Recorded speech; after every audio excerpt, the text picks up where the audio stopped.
नमस्कार दोस्तों, आज हम 16 सितंबर के करंट अफेयर्स को देखेंगे। बहुत ही इम्पोर्टेंट क्वेश्चंस हैं और ये क्वेश्चंस सभी एग्ज़ाम्स में, चाहे सब्जेक्टिव पेपर हो चाहे ऑब्जेक्टिव पेपर हो, इसमें आपके लिए बहुत ही उपयोगी होंगे।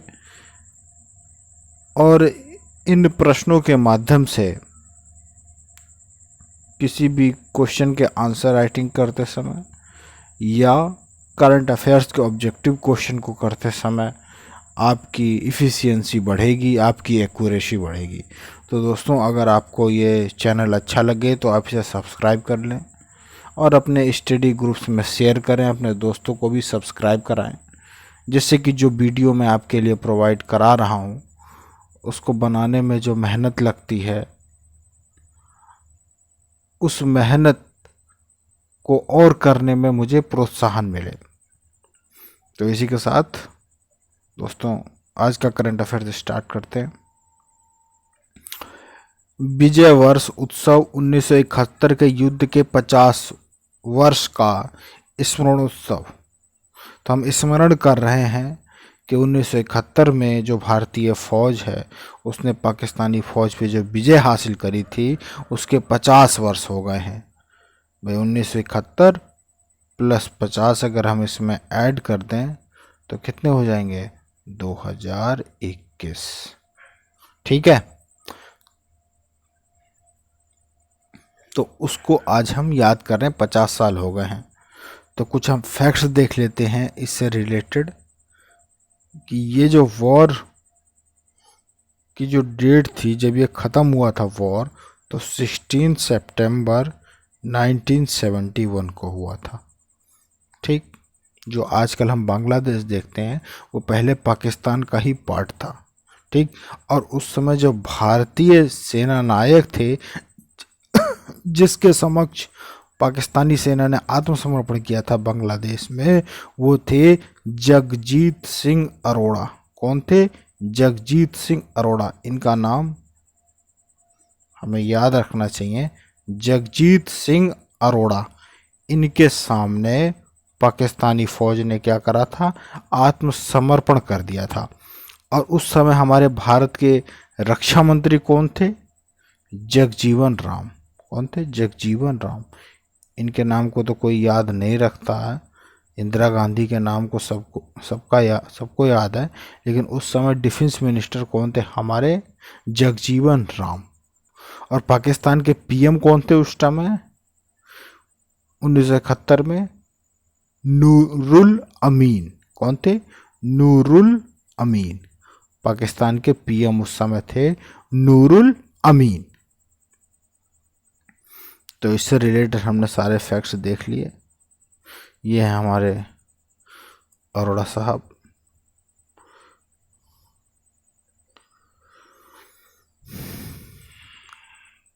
ठीक, अब केंद्र सरकार ने एक स्कीम लॉन्च किया था, स्वामित्व योजना। ठीक है, तो हम पढ़ लेते हैं इसके बारे में। सभी राज्यों से 2024 तक समय सीमा से पहले ही स्वामित्व योजना के कार्यान्वयन करने का आह्वान किया गया है भारत सरकार के द्वारा। स्वामित्व ग्रामों का सर्वेक्षण और ग्राम क्षेत्रों में तात्कालिक प्रौद्योगिकी के साथ मानचित्रण योजना को प्रधानमंत्री नरेंद्र मोदी द्वारा राष्ट्रीय पंचायती राज दिवस कब होता है? 24 अप्रैल को 2020 को प्रत्येक ग्रामीण गृह स्वामी को अधिकारों का रिकॉर्ड, जो भी जमीन आपके नाम है उसका, प्रदान करके ग्रामीण भारत की आर्थिक प्रगति को सक्षम करने के संकल्प के साथ शुरू किया गया था। 2020 में ये शुरू किया गया था, 24 अप्रैल को पंचायती राज दिवस, और सरकार का यह टारगेट है कि 2024 से पहले इसको कंप्लीट कर लिया जाए। इससे हेल्प क्या मिलेगी? इससे सभी जो लैंड है उनका डिजिटलाइजेशन हो जाएगा, और जिससे कि कोई इंडस्ट्री है या कि खरीदने बेचने में, ठीक है, इन सारी चीज़ों में जो है एक रेवोल्यूशन आ जाएगी। क्योंकि ज़मीन में काफ़ी डिस्प्यूट होते हैं, उसका अधिग्रहण करना हो, किसी को लेना हो, फैक्ट्री लगाना हो, इन सब में काफ़ी लॉन्ग प्रोसीजर लग जाता है। तो इसमें एक तो एफिशिएंसी आएगी, प्लस जो कालाबाजारी होती है इस नाम पे, जो भ्रष्टाचार होता है, वो भी रुक जाएगा। तो इसके लिए ये है हमारा, इस योजना का जो नाम है स्वामित्व योजना। तो हम ये भी देख लेते हैं कि किसानों के लिए कुछ और स्कीम्स क्या क्या आई हैं, ठीक है ना। मेरी संपत्ति मेरा हक, जो भी है आपकी स्कीम वो आ जाएगी। तो कुछ है प्रधानमंत्री किसान सम्मान निधि, ये आप बहुत सुन रहे होंगे आजकल, प्रधानमंत्री किसान सम्मान निधि, सम्मान निधि, है ना, ये एक योजना चल रही है। और एक चल रही है पीएम किसान मानधन योजना, ये भी किसानों से रिलेटेड है, मानधन योजना, ठीक। और ज़मीनों की जो उत्पादकता बढ़ाने के लिए है वो करा गया है soil health card. Soil health card एक वैन आती है जो कोई मिट्टी को टेस्ट करके बताएगी कि इस में किस चीज़ की कमी है और कौन सी फसल उगाई जानी चाहिए। तो सॉइल हेल्थ कार्ड की स्कीम है। और एक और बहुत ही इम्पोर्टेंट स्कीम है ई नाम। ई नाम, नाम for national agri market, national agri market. इससे क्या होगा कि जो आप बिजनेस, जो भी आपका जो प्रोडक्ट खेतों से जो निकला, जो सामान निकला, उसको आप सीधे ऑनलाइन नेशनल एग्री मार्केट पे अपने सामान को सेल कर सकते हो आप, ठीक। ठीक दोस्तों, सभी मेहनती इंजीनियरों को इंजीनियरिंग दिवस पर बधाई। जो आज जो है वो इंजीनियरिंग दिवस मना रहा है राष्ट्र, ठीक है। हमारे पृथ्वी को बेहतर और तकनीकी रूप से उन्नत बनाने में महत्वपूर्ण योगदान रही है, ठीक है। तो उनका धन्यवाद व्यक्त किया गया है पीएम के द्वारा, ठीक है। तो हम किसकी याद में भारत में मनाते हैं? श्री एम विश्वेश्वरैया, ठीक है, उनकी जयंती पर मनाते हैं। तो बस ये इंजीनियरिंग दिवस किसके उस पर मनाते हैं? तो एम विश्वेश्वरैया के। मध्य प्रदेश के सिंगरौली जिले में जयंत ओपन कास्ट कोयला परियोजना, जो कोयला मंत्रालय के तहत कोल इंडिया लिमिटेड की सबसे बड़ी परियोजना में से एक है, भूमि बहाली और हरित आवरण को बढ़ाने के लिए मिशन की दिशा में काम कर रहा है। तो ये ओपन है, देखो आप, इसमें ओपन ही, इसमें काफ़ी पिट सा गड्ढा सा बनाया गया है जिसमें कि खुदाई होती है। एक तो होती है टनल टाइप में, एक होती है ओपन। तो ये ओपन है, तो इसके चारों तरफ पेड़ पौधे, ये सारी चीज़ें लगाने का प्रोग्राम है गवर्नमेंट का। अच्छा, और भारत का सबसे बड़ा ऑयल प्रोड्यूसर, वो कोल प्रोड्यूसर स्टेट कौन सा है? कोल प्रोड्यूसर स्टेट कौन सा है? ये है, बन गया, पहले झारखंड था, अब छत्तीसगढ़ हो गया। छत्तीसगढ़ फॉलोड बाई उड़ीसा, इसके बाद उड़ीसा है। फर्स्ट नंबर पे छत्तीसगढ़, सेकंड नंबर पे उड़ीसा, ठीक।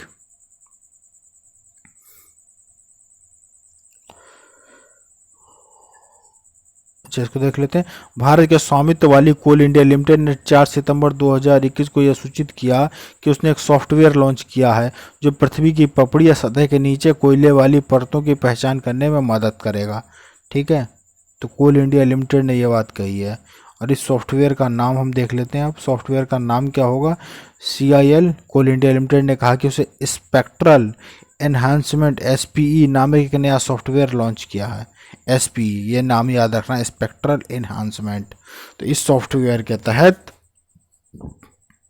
जो पृथ्वी की पपड़ी होगी उसके नीचे पता कर लिया जाएगा कि कोल की कैसे क्या मात्रा है, ठीक है। तो हम ये देख लेते हैं, भारत में जो है झारखंड में झरिया, काफ़ी जो झरिया है कोलफील्ड, ये काफ़ी फेमस है, ये झारखंड में है, ठीक। और कोल के अगर सबसे ज़्यादा हम रिजर्व देखें, कोल के रिजर्व जो हैं वो US, और इसके बाद है रसिया, और फिर है ऑस्ट्रेलिया। पहले US, फिर रसिया, फिर ऑस्ट्रेलिया। दोस्तों, कोल में जो है सबसे बेस्ट क्वालिटी की जो कोल होती है वो एंथ्रासाइट होती है। सिर्फ कोल के भंडार से नहीं हो जाता, उसकी क्वालिटी बहुत होनी चाहिए। भारत के पास जो है वो एंथ्रासाइट क्वालिटी की कोल बहुत कम है, हमें बाहर से इंपोर्ट करना पड़ता है, ठीक है। अब जैसे जैसे हम रिन्यूएबल एनर्जी की ओर शिफ्ट कर रहे हैं वैसे वैसे हमें इन चीज़ों की ज़रूरत कम पड़ेगी। लेकिन अभी फ़िलहाल जो अभी सर्वे आया है उसमें 2021 से 2025 तक जो है कोल की डिमांड एज इट इज़ बनी रहेगी, कुछ कमी आने वाली नहीं है भारत में, ठीक है। जैसे जैसे हम रिन्यूएबल की ओर शिफ्ट करते रहेंगे तेज़ी से, वैसे वैसे इन चीज़ों की डिमांड कम होगी, पेट्रोल प्लस कोल। बाकी अभी हमारे विकास का यही ज़्यादा आधार है। कोल और पेट्रोलियम प्रोडक्ट्स, इन्हीं से हम ज़्यादातर एनर्जी प्राप्त करते हैं। आईआईटी बॉम्बे ने प्रोजेक्ट उड़ान लॉन्च किया, जो पाठ्य पुस्तकों तथा अन्य सामग्री के अनुवाद में सक्षम है। ठीक है, प्रोजेक्ट उड़ान है, ये क्या करेगा, जैसे कि किसी अन्य लैंग्वेज में बुक है तो ये सॉफ्टवेयर उसे अनदर लैंग्वेज में जिसमें आप चाहोगे उसमें ये कन्वर्ट कर देगा पूरी बुक को। अच्छा, ये कर मद्रास उच्च न्यायालय ने, ठीक है, राजमार्गों पर चलने वाले वाहनों की गति सीमा के रूप में 120 किलोमीटर प्रति घंटे तय करने वाली केंद्र की अधिसूचना को रद्द कर दिया है। ठीक है, केंद्र सरकार ने कहा था कुछ हाईवेज पे कि इससे ज़्यादा किलोमीटर पर चलेंगी गाड़ियाँ, लेकिन उसको क्या कर रहा है, मद्रास हाईकोर्ट ने रद्द कर दिया है। अब ये चिंता वाली एक और न्यूज आई है, बैंकों का जीएनपीए सकल गैर निष्पादित परिसंपत्तियां, मतलब जो लोन दिया गया बैंक के द्वारा लोगों को और बैंक जो है उसे रिपेमेंट नहीं कर पा रहे हैं, वो जो पैसा है वो डूब गया है बैंकों का, तो मार्च 2022 तक 10 लाख करोड़ को पार कर जाएगा। ये एक एजेंसी है क्रिसिल एसोचैम, इसने ये सर्वे करके ये अपना एनालिसिस करके बताया है। ये तो जानते ही होंगे आप सब, श्रीलंका के तेज गेंदबाज लसित मलिंगा ने क्रिकेट के सभी प्रारूपों से संन्यास की घोषणा कर दी थी। आईपीएल भी खेलते आए थे ये अभी तक, काफ़ी अच्छी ऑर्कर फेंकते थे। वाणिज्य और उद्योग राज्य मंत्री अनुप्रिया पटेल ने 18वें आसियान भारत आर्थिक परामर्श की सह अध्यक्षता की। तो वाणिज्य और उद्योग राज्य मंत्री अनुप्रिया पटेल 18वें आसियान भारत, ठीक है, तो आसियान क्या है, आसियान में कुल अभी 11 कंट्रीज़ हैं, आप बस इतना ही याद रखो, 11 कंट्रीज़ हैं आसियान में। अभी आसियान में कुल 11 कंट्रीज़ हैं। ये छत्तीसगढ़ से रिलेटेड और एक न्यूज आई है, छत्तीसगढ़ सरकार ने भारत का बाजरा हब बनने के लिए बाजरा मिशन लॉन्च किया। छत्तीसगढ़ ने कौन सा मिशन लॉन्च किया है, बाजरा मिशन, ठीक। और दोस्तों छत्तीसगढ़ राज्य की स्थापना कब हुई थी, 1 नवंबर सन 2000 को स्थापना हुई थी। तो ठीक, ये क्वेश्चन देख लेते हैं। संयुक्त आतंकवादी विरोधी अभ्यास शांतिपूर्ण मिशन एक बहुपक्षीय अभ्यास है, संयुक्त आतंकवादी विरोधी, ठीक है, जिसे शंघाई सहयोग संगठन के सदस्य देशों के बीच सैन्य कूटनीति के एक भाग के रूप में द्विवार्षिक रूप से आयोजित किया जाता है। इस अभ्यास शांतिपूर्ण मिशन के छठे संस्करण की रूस द्वारा दक्षिण पश्चिम रूस के आरेनबर्ग क्षेत्र में 13 से 25 सितंबर 2021 तक मेजबानी कर रहा है। 13 से 25 सितंबर तक कौन कर रहा, आरेनबर्ग में रसिया के। इस अभ्यास का उद्देश्य एससीओ सदस्य देशों के बीच घनिष्ठ संबंधों को बढ़ावा देना और बहुराष्ट्रीय सैन्य टुकड़ियों का नेतृत्व करने की सैन्य अधिकारियों की क्षमताओं में वृद्धि करना। एससीओ, ठीक है, एससीओ क्या है, शंघाई कोऑपरेशन ऑर्गेनाइजेशन। इसमें कितने हैं, 8 मेंबर्स हैं कुल, अभी इस समय क्या है, 8 मेंबर्स हैं, ठीक। और इसकी कब स्थापना की गई थी, 2001 में इसे इस्टेब्लिश किया गया था। इसका जो हेडक्वार्टर है वो है बीजिंग, चाइना में, ठीक है। एससीओ में ज़्यादा चाइना की ही चलती है, ठीक। और इसके सेक्रेटरी जनरल हैं व्लादिमीर नोरोव, सेक्रेटरी जनरल हैं व्लादिमीर नोरोव, ठीक। अच्छा दोस्तों, अब कुछ इंपॉर्टेंट क्वेश्चन है ऑब्जेक्टिव टाइप में, इन्हें भी हम रिवाइज कर लेते हैं। कुछ पुराने क्वेश्चंस भी हैं, मतलब जो 2-3 दिन पहले की इवेंट है, कुछ आज के भी इवेंट है, तो कुछ रिवीजन भी हो जाएगा और जो हमने अभी पढ़ा उसका भी रिवीजन हो जाएगा, ठीक है। पाकिस्तानी क्रिकेट बोर्ड पीसीबी के T20 वर्ल्ड कप के लिए किस टीम को बॉलिंग कोच नियुक्त किया है। नंबर 1 है जेपी डुमनी, नंबर 2 है Vernon Philander, number 3 Shane Bond, number 4 Muttiah Muralitharan. तो किसे करा है, वार्नोड फिलेंडर को। आगे बढ़ते हैं। हिंदी दिवस निम्नलिखित किस दिन मनाया जाता है, 14 सितंबर, 10 जनवरी, 17 मार्च, 12 मई। तो कब मनाया जाता है, 14 सितंबर, अभी 2 दिन पहले हमने आपको बताया। हाल ही में किस देश ने ऐलान किया कि वो अफगानिस्तान को 6.4 करोड़ डॉलर की मानवीय सहायता भेजेगा। Number 1 Nepal, number 2 Japan, number 3 America, number 4 Bangladesh. कौन है नंबर 3, अमेरिका। निम्नलिखित में से किस देश ने किस देश ने आगे बढ़ने वाली सभी नए घरों में ईवी चार्जिंग की सुविधा देने वाले घरों के निर्माण की घोषणा की है? इंग्लैंड, भारत, नेपाल, चीन। तो इसका सही उत्तर क्या हो जाएगा? इंग्लैंड। निम्नलिखित में से किसे गांधी स्मृति एवं दर्शन समिति का नया उपाध्यक्ष नियुक्त किया गया है? नंबर 1 पीयूष गोयल, नंबर 2 विजय गोयल, नंबर 3 मनोज तिवारी, नंबर 4 प्रकाश जावड़ेकर। तो कौन इसका सही उत्तर है?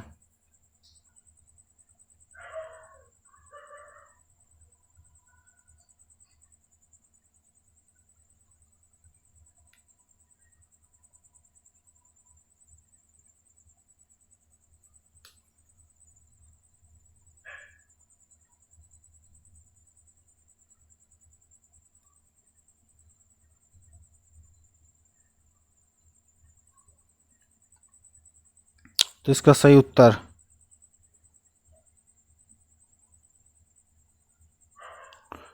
उत्तर है विजय गोयल। नेक्स्ट क्वेश्चन, हाल ही में किस पूर्व केंद्रीय मंत्री एवं कांग्रेस के वरिष्ठ नेता का 80 वर्ष की उम्र में निधन हो गया है? तो कौन? Number 1 Kapil Sibal, number 2 Adhir Ranjan Chaudhary, number 3 गुलाब नबी आजाद, नंबर 4 ऑस्कर फर्नांडिस। तो सही उत्तर है Oscar Fernandes. Pakistan cricket board PCB ने टी20 वर्ल्ड कप के लिए किसे टीम का बैटिंग कोच नियुक्त किया है? Number 1 Matthew Hayden, number 2 Ricky Ponting, number 3 Brian Lara, number 4 Shane Warne. तो कौन है? Matthew Hayden.